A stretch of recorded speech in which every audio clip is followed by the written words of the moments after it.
Next example. In triangle ABC, if one side is double the other and the angle opposite to these sides differ by pi by 3, then show that the triangle is right angle. So the triangle ABC आहे तो right angle triangle आपल्याला prove करायचं, म्हणजे एक angle 90 degree आहे हे आपल्याला इथे प्रूव्ह करायचं आहे. त्यासाठी काय दिलेलं आहे तर one side is double the other. आता आपण माहिती आहे ABC हे साईडसाठी घेतो आणि कॅपिटल ABC अँगलसाठी आपण घेतो, आणि अपोजिट अँगलचा डिफरन्स किती आहे तर पाय बाय 3 हा डिफरन्स. हे दोन्ही स्टेटमेंट यूज करून साइन रूल यूज करून आपण हे स्टेटमेंट प्रूव्ह करणार. सो गिव्हन काय काय दिलेलं आहे. Given one side is double the other. So कुठल्याही साईडसाठी घ्या, A B साठी घ्या किंवा B C कुठलीही पेअर घ्या, एक साइड दुसऱ्याच्या दुप्पट असते म्हणजे डबल द अदर असं म्हणते ना. सो 2 टाइम्स आहे असं आपण कन्सिडर करू. So consider A is equal to 2B, म्हणजे A ही साइड B च्या दुप्पट आहे असं आपण कन्सिडर केलं. So that implies A upon B is equal to 2. आता आपल्याला A B आणि साइन A साइन B याच्याशी रिलेटेड साइन रूल माहिती आहे. सो A B हे दोन साइड्स घेतले आहेत आपण, त्यामुळे आपण A B इतपत साइन रूल आपण इथे अप्लाय करणार आहोत. सो साइन रूल काय सांगतो, by sine rule A upon sine A is equal to B upon sine B.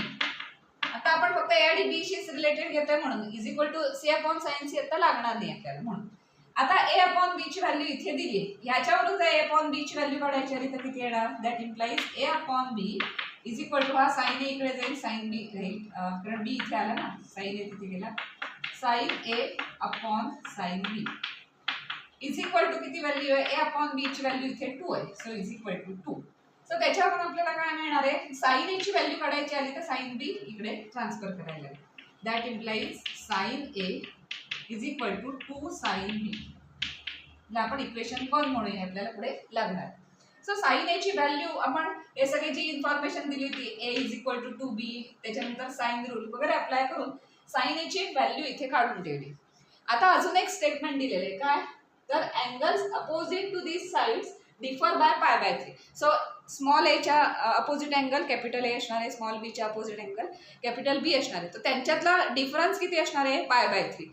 तर तो कन्सेप्ट घेऊया आणि त्याच्यावरून आपल्याला काही सिम्प्लिफाय करता येते का बघूया. So again given difference between these 2 angles म्हणजे A minus B is equal to काय असणार आहे पाय बाय 3. आपण याला प्लस करूया. सो दॅट इम्प्लाइज म्हणजे A ची व्हॅल्यू मिळेल B प्लस पाय बाय 3. या दोन मधला डिफरन्स A मायनस B किती आहे पाय बाय 3 दिले. Opposite side differs by pi by 3, त्यामुळे आपण A is equal to B plus pi by 3 असं करून घेतो.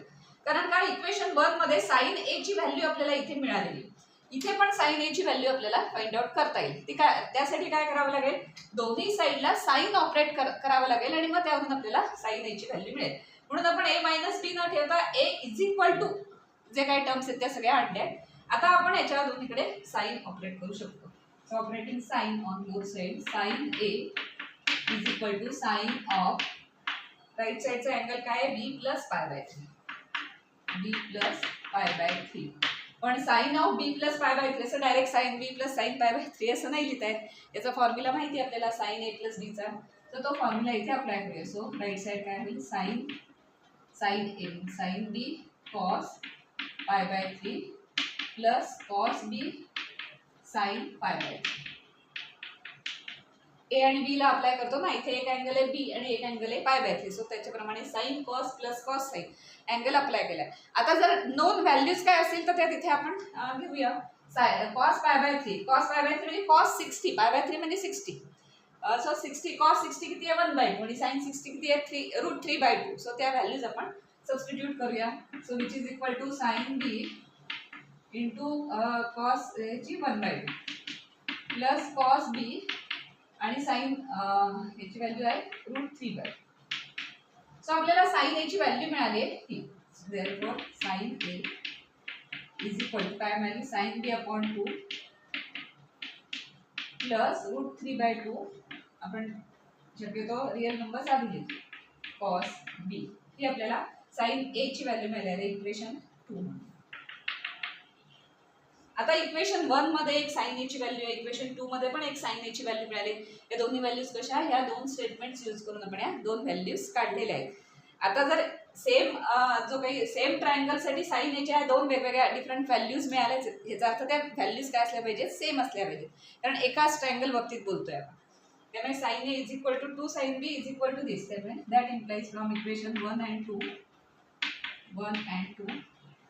साइन ए ची व्हॅल्यू आहे 2 sine B is equal to काय येणार ही sine B upon 2 plus √3/2 cos B. आता थोडंसं सिम्प्लिफाय करूया आणि साइन बी किंवा कॉस बी ची काही व्हॅल्यू येते का सिम्प्लिफाय करायचं. म्हणजे आता या दोघांचा डिनॉमिनेटर सेमच आहे, तो इकडे आणून इथे आपण मल्टिप्लाय करूया, म्हणजे डिनॉमिनेटर तिथे जाईल. सो या दोघांचा डिनॉमिनेटर 2 आहे ना, म्हणजे थोडक्यात सगळ्या थ्रू आउट दोन्ही साईडला 2 ने मल्टिप्लाय केलं तर काय होणार, इथे होणार 4.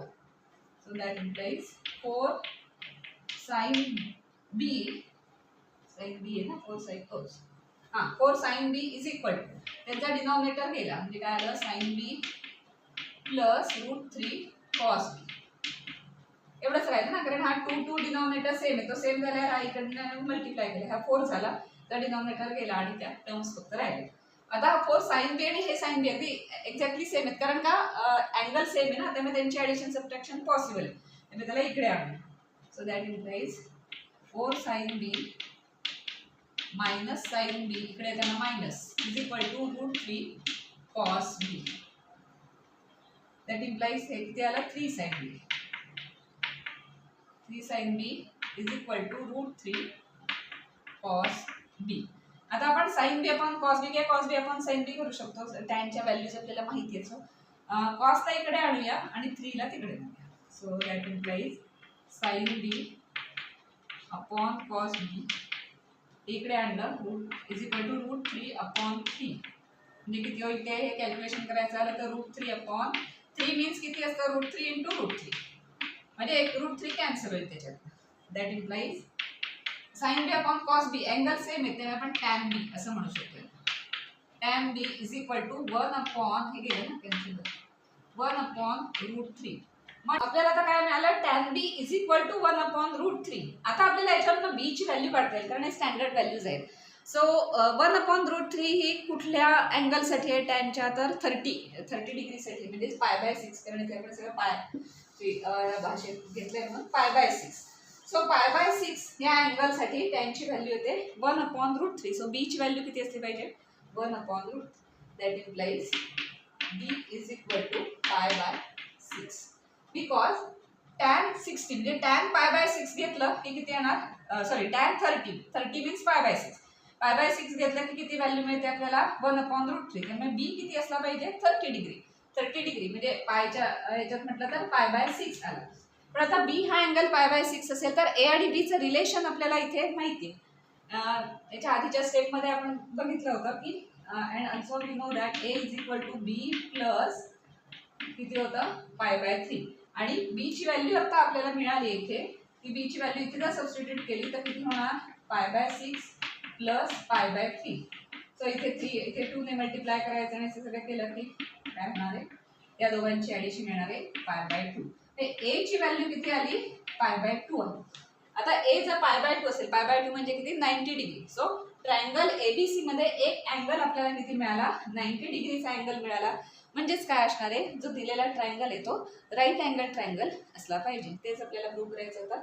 राईट अँगल ट्रायंगल असला पाहिजे म्हणजे एक अँगल 90 डिग्री असला पाहिजे. आणि इथे आपल्याला काय मिळालंय ए हा जो अँगल आहे तो 90 डिग्री मिळालाय.